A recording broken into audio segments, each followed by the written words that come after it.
When I'm working with clients or speaking with parents, one of the questions I always get asked is, how did you know that your boys had a learning difference?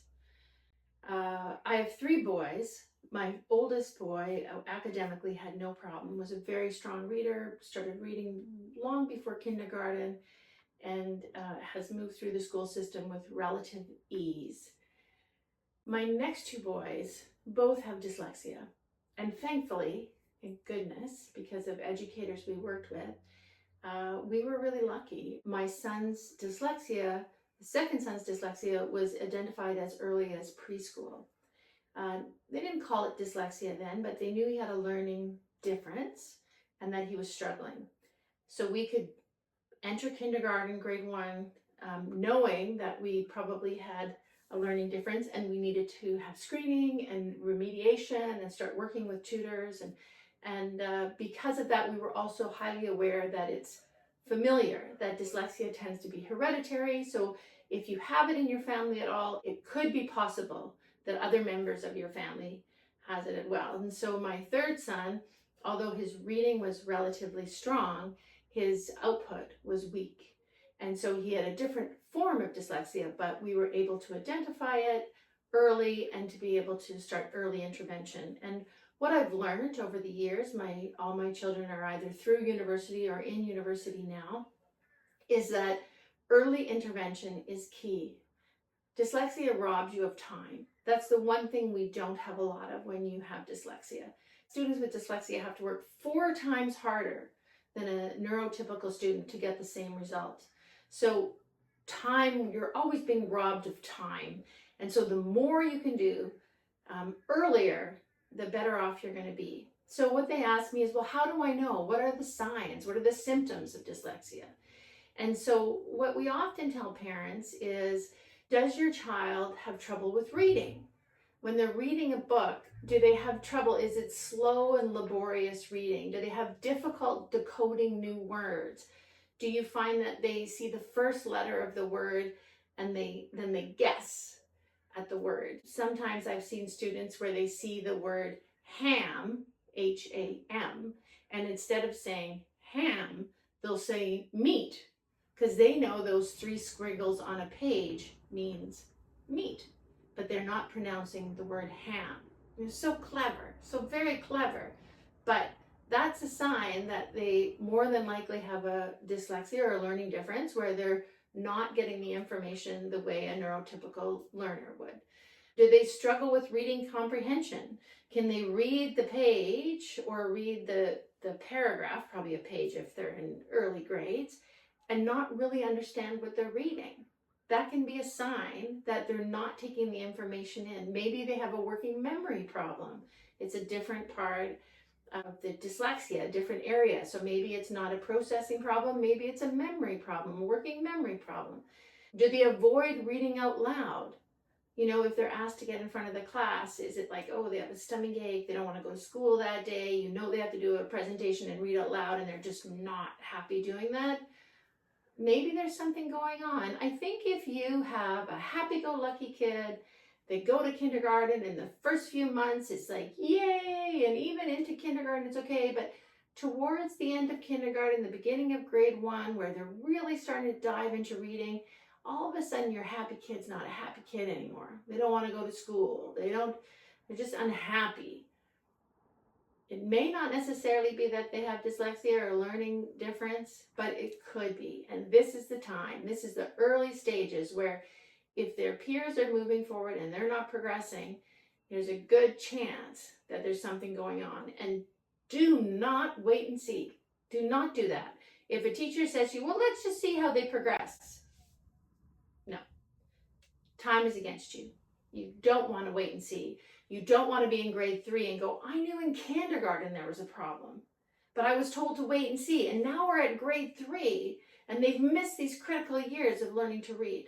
No, the minute you feel something in your gut, you think your child's not happy, they're not progressing, they're not reading like the other kids, you got to get on it, because that is exactly the point where you can make or break the situation. Because those are critical years. That learning to read from kindergarten to grade 3, those are critical years. So if you see that they're substituting words when they're reading, so if they're reading along with you and you're working together and they don't want to wait, they just put their own word in. If you see that starting to happen, sometimes that's typical, but if you see it happening often, you might say to yourself, okay, maybe something's going on and I should get them screened, or I should at least let my education team know that you have concerns. Things aren't what you expected. Written output.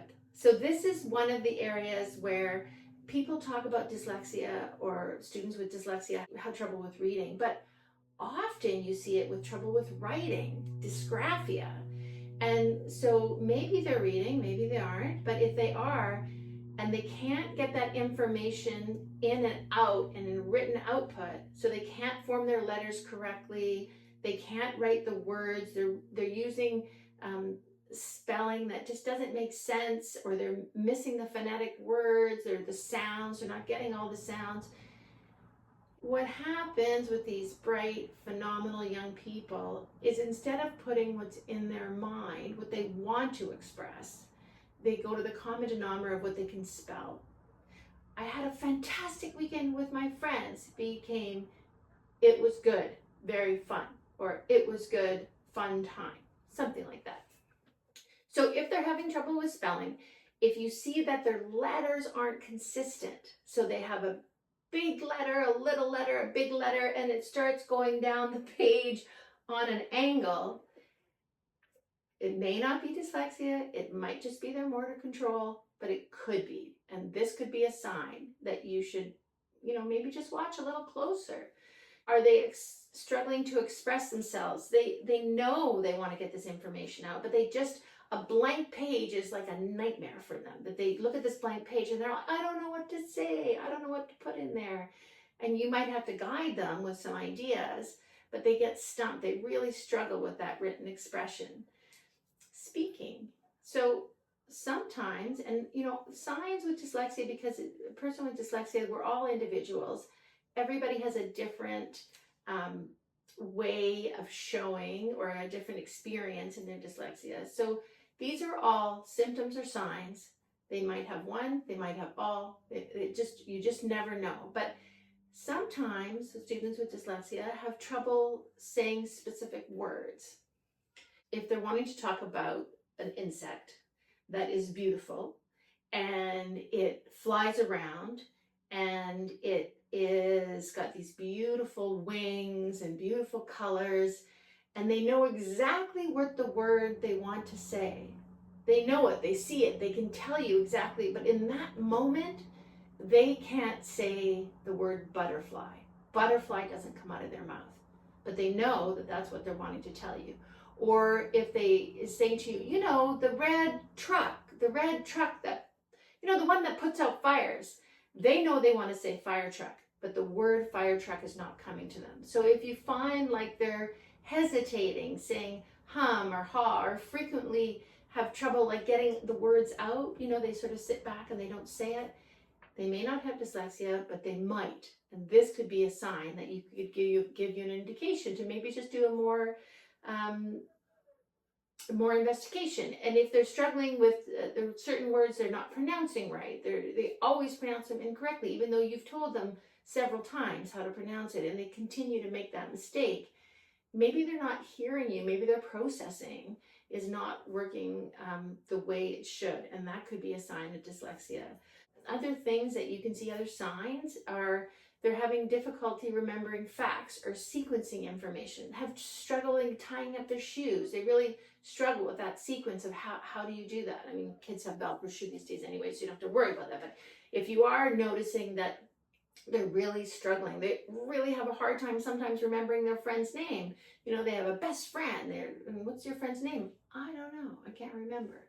These are things that are signs that can give you an indication that maybe you have to have a deeper look, have them screened. Hopefully all your schools are already doing screening on all their kids, universal screening, but you don't know if that's happening. And as a parent and advocate, you have to worry about your child and making sure, because if we can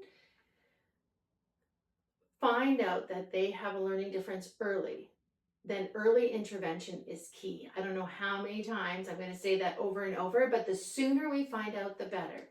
The other thing is they may have low self-esteem. So one of the things that we often see is these happy-go-lucky kids. They go to school, they're super happy, they've done a, they're really bright and engaging.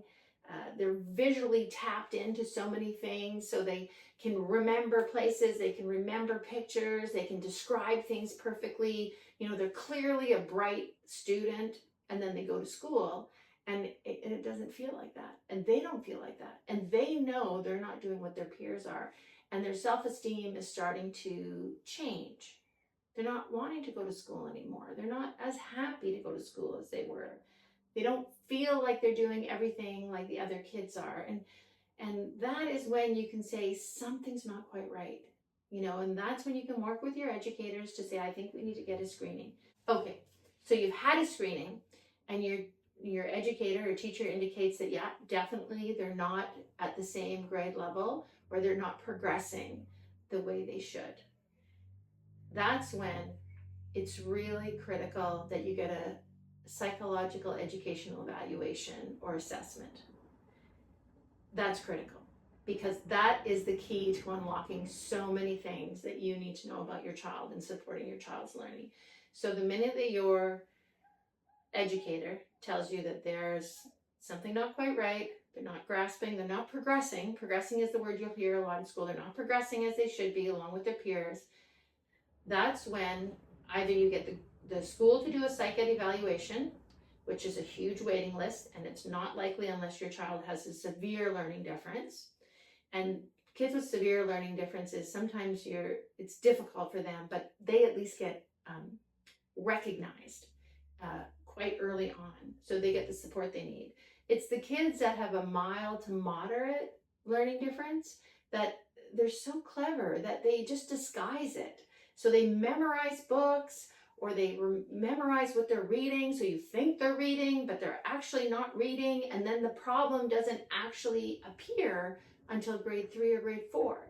So if you see any sign, if there's anything telling you there's something wrong, and you get an assessment, a psych evaluation is critical. Now, they're very expensive, typically, but often health insurance will pay for a big portion of it. So, talk with your provider, find out how you can work with them, get your insurance lined up, and then you can have a psych ed evaluation to give you some real indication of how to best support your child, and to work with the schools. That information, knowing that information, you can take that information to the schools and say, my child has a learning difference, they have this type of learning difference or that type of learning difference. These are the accommodations they need to learn best. And that can make a world of difference for your child.